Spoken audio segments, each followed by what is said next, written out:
All right. Well, thank you for doing the interview. I appreciate it. Brian Fitz, everyone. So what did you think of Raw? They did obviously the big, shake up with the talent. So they switched things over a little bit there. I think that Raw is going to be a little bit more of the like sports entertainment style show. SmackDown's going to be a little bit more of the focus on the in ring. And then you got that amazing storyline angle with Braun Strowman destroying Roman Reigns. Just destroying him. It was great. I mean, he's a total babyface now. I think he's gonna. I don't see anyone booing him from now. That's going to be tough. That's going to be really tough now because the fans. Yeah. Well, it's twofold. The fans have really been getting behind Roman behind Braun for what he's been doing, but now that he's doing it against Roman, they love him even more for that. Yeah, I think he's going to become a huge babyface, but as you said before, he wouldn't fit into the whole corporate structure of the whole situation, so he may not be their top guy, as you would say. Yeah, I mean, the thing with Braun is that, like, he's got this great monster look, but when it comes to, like, that top guy, corporate look, the guy that could be on all the different TV shows and whatnot and be the face of the company, that's more Roman Reigns, and that's why WWE's tried to put him in that position. It just hasn't been organic, and a lot of fans just said, he's not our guy, you're forcing him on us, and we're not going to get behind him the way you want. What do you think of the whole Bray Wyatt feud with Randy Orton? It's been a little strange. I mean, that match that they did at WrestleMania, I don't know what the heck that was. With all these bugs? Yeah, they got the worms and the cockroaches, the maggots, and whatever else that they did on the bottom of the mat or whatever. That was really strange. Now they're doing this House of Horrors match, which we don't even know the rules yet. I guess maybe we'll find out in the next couple of weeks before they have the match. And then what's really strange about it, too, now is that Bray Wyatt got moved over to Raw, and Randy Orton is the WWE champion on SmackDown. So it's like, okay. He's going to lose his own match, which it makes That's what we all feel. Unless they do, which is almost the unthinkable, and have their two world champions on the same brand. Yeah, I don't think that's a good idea. But I don't know. It's so, like, in the Attitude Era, they used to do stuff with Kane and stuff, and Undertaker, and all that supernatural stuff. But it never happened during the match, Right. This is the first time I've seen it happen in the match, where it's like, here's Bugs, he's controlling the thing, and it's just like, I think it goes way too much into hocus pocus, and I feel like Bray, I don't know, it's like he's, I don't know what he wants as a character. Well, he's so out there and so different than what we typically see in a character, but I totally agree with you when it comes to when you do like the supernatural stuff or whatever, you don't take it with you into the ring. And they tried something different with it in the ring, and they're like, well, look at the symbolism or look at the meaning. And they're like, no, people don't care about that. Once you get, in the ring, people just want to see the match at that point. All that other stuff, that's storyline, that's out of the ring stuff. Do you think Nakamura is going to be going for the title soon? I think there's two big matches that Shinsuke has coming up within the next year. One of them will be against AJ Styles, and one will be against John Cena. Yeah. And I think those will be the SummerSlam and WrestleMania matches in whatever order. I don't know what order it will be, but to me, those are the two big matches he has. When it comes to him going for the World Championship, they could do that against Orton. But the cool thing is now, the way they have SmackDown settled, they can go in a lot of different directions. I mean, Shinsuke's starting out here with Dolph Ziggler. I think it's kind of a placeholder. Kind of just to get people, introduced to Shinsuke. And then I could see him against Kevin Owens for the United States Championship if Kevin is still the champion there. I could see him against Baron Corbin if they really wanted to. I could see him, like I said, against Randy. Sooner or later they're going to go against AJ. There's a lot of different directions they could go with him right now, which is a really cool thing when it comes to SmackDown and the talent that they have in that brand right now. Do you think they'll push Luke Harper?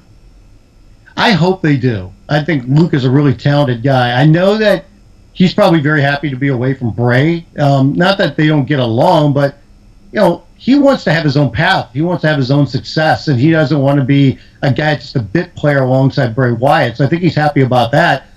I know that he has said that he would not be opposed to teaming again with Eric Rowan, and I thought maybe they would do that once Eric came back from his injury, which happened just a couple of weeks ago. But I don't know if they're going to put him back together. But I hope they do something more with Luke, because he's a really good character. He's a really good wrestler. No, he's an awesome wrestler. I mean, they brought Eric Rowan back, but I mean, like, he lost immediately. It's like he's just another guy. Just another guy. Yeah, he's just a guy that's out there that, Eric Rowan is back, and he lost his first match, and then he lost the match after that. I mean, it just goes to show that, wins and losses don't have to mean everything, but they definitely mean something. Yeah, and I feel like that's lost in this era, is where just wins and losses don't mean anything, and that's why the belts don't mean anything, or the championships don't mean anything. Oh, you got to use that WWE vernacular. Yeah, the championships. You're gonna use the vernacular. Championships, not belts. You know what? The title should mean a lot more to me. I mean, they don't have to mean everything. I understand the props and whatnot, but it's ready-made to be able to use a title to start a feud and to make it important. If somebody has a championship for a long time, I mean, look at CM Punk and how long he had the championship for. When he had that longer than a year-long feud, it was like 400. It started to mean something. Days, when Rock it meant finally something. beat him. He was still the champion, so I mean, it means something when you have some of these championships. They could do the same thing when it comes to, like, another example, John Cena, when he was the United States champion, a year ago, and he said, "I'm going to make something of it." And that championship became important because it wasn't just John Cena that had it, but he was out there defending it every week and against other name guys, and they were having awesome matches week in and week out. And that's what I think needs to happen is, if they made each title mean something, they could headline the shows with those things. And maybe not the big shows, but like these smaller shows, like Payback and stuff. People would care about who wins these things, as opposed to just, okay, it's another match, and he won this. And they've got too many titles right now. Yes. I mean, if you look at each brand, I mean, each one has a world champion, each one has a tag team champion, each one has a women's champion. Yeah. You've got a cruiserweight champion. So I mean, that's 7 titles right there alone. And then you put the Intercontinental Champion on there, and you put on the United States Champion. I mean, that's 9 championships. I mean, that's a ton. And they don't mean anything. It's like, I think even the WWE title at Mania lost a little bit of its luster by having, as opposed to the Universal title, which has now become the big title, I think, Well, the Universal Champion, was like the lineage championship. Yeah. But even right now with Randy having it, I don't know, they lost some luster because of that match at Mania between Orton and Bray. And then when it comes to, the WWE Championship, or I got those mixed up, I'm sorry. Yeah. But I mean, the Orton one, that is the lineage championship. And so is it, that's the World Championship. The Universal Championship over on Raw, see, I've got so many, I'm getting confused. That's the one that, it should feel a lot more important because Brock Lesnar's got it. But you know what? We haven't really seen Brock. So Brock is still a special act. It means something when he shows up, but at the same time, he's got to be around a little bit. And we're not going to see him probably for, another month or so? Do you think when he shows up, it's going to just be more of the Brock match that we've seen, where it's just he's going to destroy everybody until he gets to Reigns, and then it'll be an actual competitive back-and-forth match? Or do you think because I feel like they could make some guys by having them lose to Brock, but at least having a competitive match.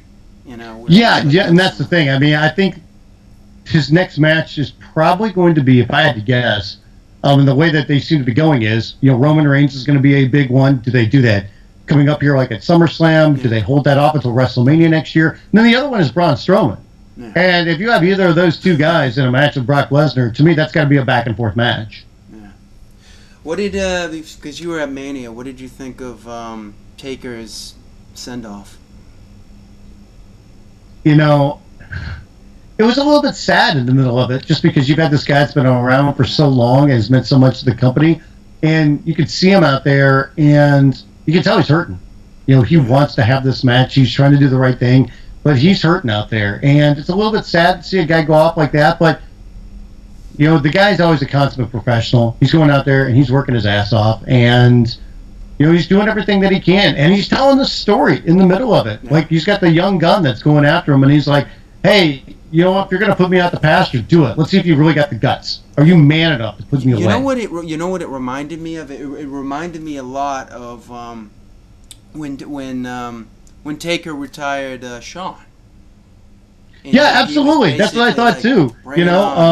Or even when Shawn retired Flair, because I really thought that was his "I'm sorry, I love you" moment. From that match. When you saw that where Taker was like, "You don't have it," and Roman put him away. But it doesn't mean anything with Roman because nobody feels for Roman like they did Shawn. They don't. So. They don't. I mean, Vince McMahon does, but when it comes to the crowd, they really don't right now. They don't. Tell me where you're from and how you got started doing this.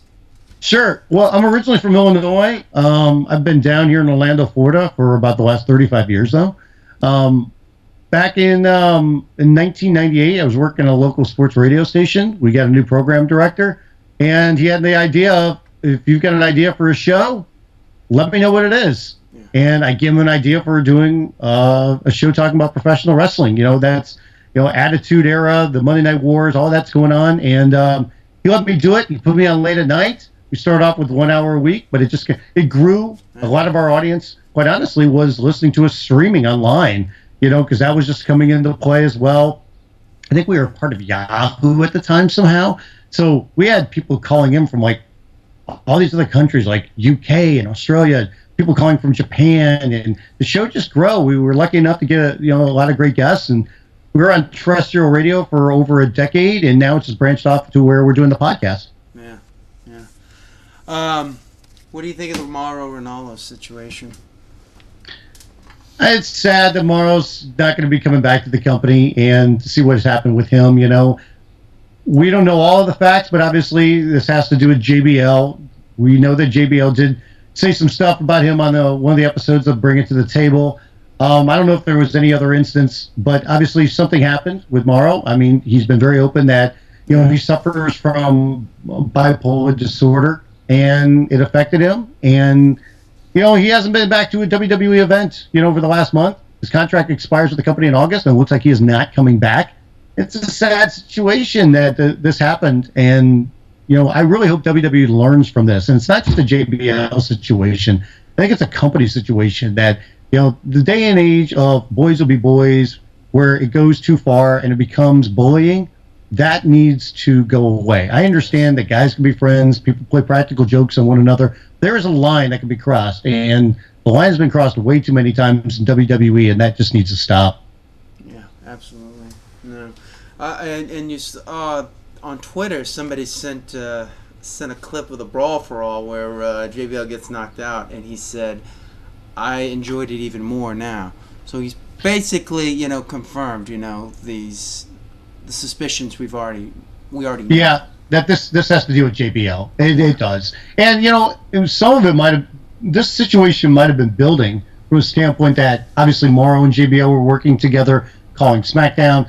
There was jabs taken there, and I think it started there, and then it just culminated with some other things that JBL said. He was bullying him on commentary all the time when I'd listen. It was just like... Well, I know JBL said, "Well, I play a heel on the air," but but I don't know if that's a good enough excuse, because we don't even know some of the other things that might have been happening behind the scenes. Like, what happened while they were sitting at the desk but weren't on the air? What happened backstage before or after an event?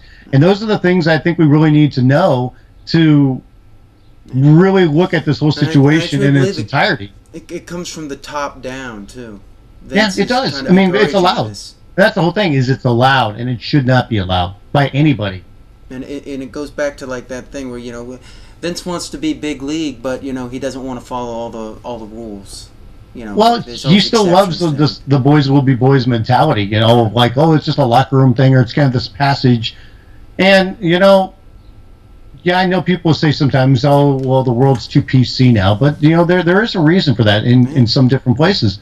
And this is definitely one of those where there's a reason why, because you're trying to treat everybody fairly. That you can have a good time, you can joke around, but there needs to be a certain line that you shouldn't cross, especially when you're in that world. I mean, remember, this isn't a privately owned company. This is a publicly traded company, which people can buy into and do all the time. So, that kind of environment just cannot and be Linda's tolerated. now in office, Yeah, They absolutely. need Linda to McMahon follow is these part of. things. She is part of the government. Yeah. So I mean, there's so many different things that it shouldn't be tolerated no matter what. But especially because of those things, that just adds to another reason why it shouldn't be, and why is this still happening? With Look this at company. the Palmer Cannon guy. I mean, that was. He